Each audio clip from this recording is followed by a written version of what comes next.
అల్వాపి గారు చెప్పండి. అల్వాపి గారు. అధ్యక్ష, ఈ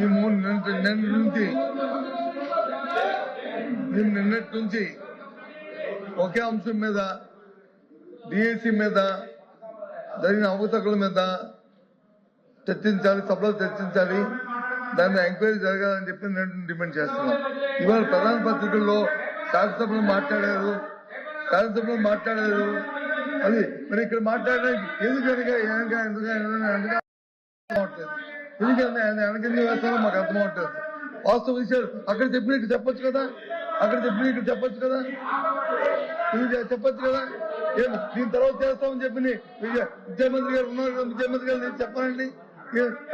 అక్కడ చెప్పిన ప్రకటనలు ఎక్కడైనా సరే, బయట ఇంటైనా ఎక్కడైనా మాట్లాడతామని చెప్పారు కదా, చెప్పండి ఆ మాట ఎక్కడ. మేము అడుగుతున్నాం కదా, ప్రశ్న సమాధానం చెప్పండి. అందుకు మెగా డిఎల్సీ మీద డిస్కషన్ కి మీ సమయం కేటాయించాలి. ఈ ప్రశ్నోత్తరాలు వాయిదా వేసినా సరే మాకు ఇప్పుడు దాని మీద చర్చించాలి. అది మా తాలూకా అనుభవం. దాని మీద తిరస్కరించడం జరిగింది. మీరు వేరే ఫార్మెట్ లో రండి, లేదంటే మళ్ళీ ఒకసారి బీఎస్సీ పిలుస్తాను, బీఎస్సీలో మీరు డిసైడ్ చేసుకోండి. అంతే తప్ప మళ్ళీ మీ ఒక్కసారి దాన్ని అలౌ చేయడం జరగదు. మీరు వేరే ఫార్మెట్ లో రండి, లేకుంటే కనుక బీఎస్సీలో డిసైడ్ చేసుకోండి. Please sir.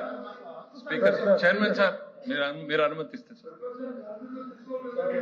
ప్రతిపక్ష నాయకుడు లేస్తే కాస్త గౌరవ సభ్యుల్ని కొంచెం చైర్మన్ గారి మీద పడకండి, కాస్త హుందాగా పక్కకు జరగండి. వారు చాలా స్నేహశీలి, మనందరితో చైర్మన్ గారు బాగుంటారు. అట్లని మనం ఆ చైర్ లో కూర్చున్నప్పుడు వారి మీద పడేటువంటి అడ్వాంటేజ్ తీసుకోకూడదు అనేటువంటిది ఇది మన సంస్కృతి, మనం నేర్చుకున్నటువంటి సంస్కృతి. ఇప్పుడు చైర్ ని ఏ రకంగా మీరు అవమానిస్తున్నారు పబ్లిక్ గా అనేది అర్థమవుతా ఉంది. మనం నేర్చుకున్న సంస్కృతి ఇది అధ్యక్ష. నంబర్ 1, వారు రిప్లై ఉందంటే కూర్చుంటామండి.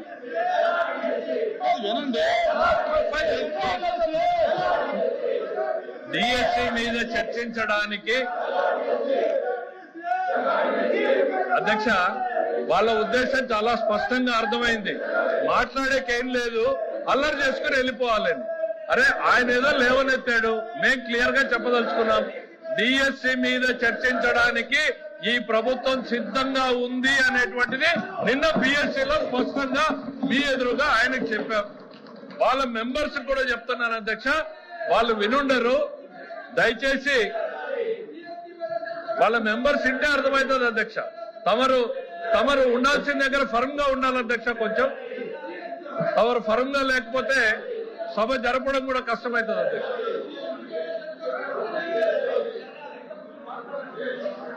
వినండి సార్, గౌరవ ఎల్ఓపి గారు అడిగిన దానికి ప్రభుత్వం నుంచి మా స్పందన ఇచ్చినప్పుడు వినే ఓపిక ఉండాలి. వాళ్ళ అజెండా ఏమైనా ఉండొచ్చు, అజెండా అల్లరి చేసి బయటకు వెళ్ళిపోవడం అనే అజెండా అయి ఉండొచ్చు, చర్చ పెట్టాలనేటువంటి అజెండా అయి ఉండొచ్చు. గవర్నమెంట్ వారి సైడ్ నుంచి నిన్న తమరి సమక్షంలో చాలా డీటెయిల్డ్ గా మా వాయిస్ ని వినిపించాం. డిఎస్సి మీద చర్చించడానికి ఈ ప్రభుత్వం సిద్ధంగా ఉంది. నువ్వు వచ్చి కూర్చొని చెప్తారా మీరు లెజిస్లేటివ్ అఫైర్స్ మినిస్టర్ చెప్పేటప్పుడు ప్రభుత్వ ఆలోచనని వినకుండా మీరు డిక్టేట్ చేయాలనుకుంటే జరగదు. ఇంపాసిబుల్. ప్రజలు ఎవరు ప్రభుత్వాన్ని నడపాలి అనేటువంటి నిర్ణయాన్ని ప్రజలు డిసైడ్ చేశారు. ప్రభుత్వాన్ని ఎట్లా నడపాలి, ఏ సబ్జెక్టులు తీసుకురావాలనేది ప్రభుత్వం చాయిస్. దయచేసి మీరు అనుకున్నట్టు సభ జరగదు అన్న విషయాన్ని మీరు గుర్తుపెట్టుకోవాలి. ఇక్కడ we're here to discuss about the DSC.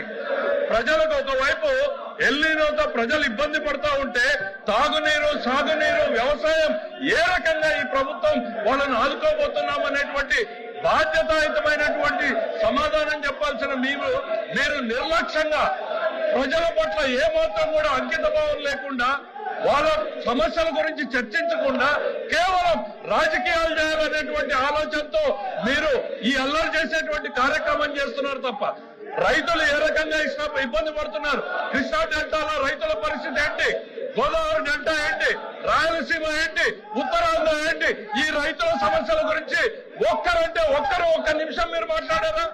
తాగునీటి సమస్యల్ని ఏ రకంగా పరిష్కారం చేయాలనేటువంటి సలహా సూచనలు ఇచ్చారా? ఇన్ని ఇబ్బందులు రాష్ట్ర ప్రజానీకం దేశం మొత్తం ప్రపంచం మొత్తం ఎల్లినోతో సఫర్ అవుతా ఉంటే మీకు మాత్రం మీ నిన్నో జబ్బులు పట్టాయి. నిన్నో జబ్బు వచ్చింది మీకు. మీ ఎజెండా మీకు తప్ప ప్రజల ఎజెండా మీకు అవసరం లేదు అధ్యక్ష. దిస్ గవర్నమెంట్ ఇస్ కన్సర్న్ అధ్యక్ష. ప్రజల ఎజెండానే మా ఎజెండా. ప్రజలకు అవసరమైనటువంటి ఎల్లినో మీద చర్చ పెట్టండి. ఆ తర్వాత మీరు డిఎస్సీని టేకప్ చేయండి అనేటువంటిది మీకు చెప్పాం. దానికి మీరు స్టిల్ స్టికింగ్ ఆన్ అధ్యక్ష. ఎల్ఓపి గారు,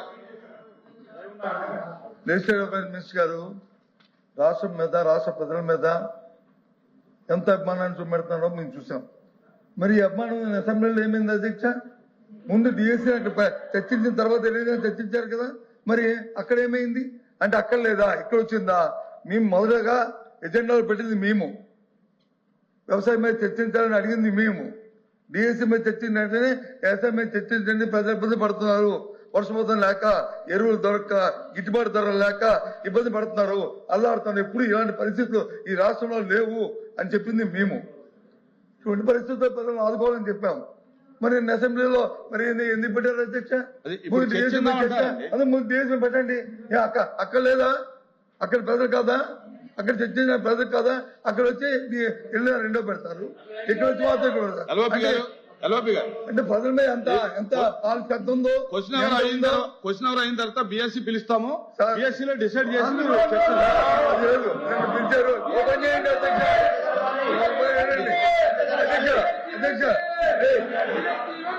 అధ్యక్ష. అధ్యక్ష ఓపెన్ చేయండి. ఇప్పుడు 4 రోజులు పెట్టిన అసెంబ్లీని ఇంకో 2 రోజులు పొడిగించండి. బిఎస్సీలో పొడిగించండి, మాట్లాడుకుందాం. అది BSc లో మాట్లాడదాం. వాళ్ళకి అభిమానం ఉందో, ఎంత ప్రజల మీద మాకుందో అసెంబ్లీ కౌన్సిల్ తెలుసుకుందాం. ఇంకో 2 రోజులు పొడిగించండి. అది బిఎస్సీ 4 రోజులు ఎందుకు పెట్టాలి? అది ఇక్కడ కాదు కదా మనం డిసైడ్ చేసింది, బిఎస్సీలో మాట్లాడు. సరే మీరు ఏమి ఇచ్చామో అధ్యక్ష జీవితంలో ఏ ఉద్యోగులు ఇచ్చామో, జీవితంలో ఒక్కసారి డిఎస్సీ ఆయన కూడా మంత్రిగా ఉన్నాడు. వీళ్ళు డిఎస్సీ గురించి మాట్లాడతారు, మేము వినాలి. వాళ్ళందరూ గౌరవ సభ్యులు పైనకెళ్లి డిఎస్సీ గురించి మాకు చెప్తారు, మేము వినాలి. అరే తెలుగుదేశం అంటేనే డిఎస్సీ 1 కాదు, 2 కాదు, 3 కాదు, 4 కాదు, 14 సార్లు డిఎస్సీ ఇచ్చింది తెలుగుదేశం పార్టీ. మీరేమిచ్చారు? ఒక్కటి కూడా అవ్వలేదు. మనుషులకు కాస్త ఆలోచన ఉండాలి అంతే. అరవండి చాలు మనం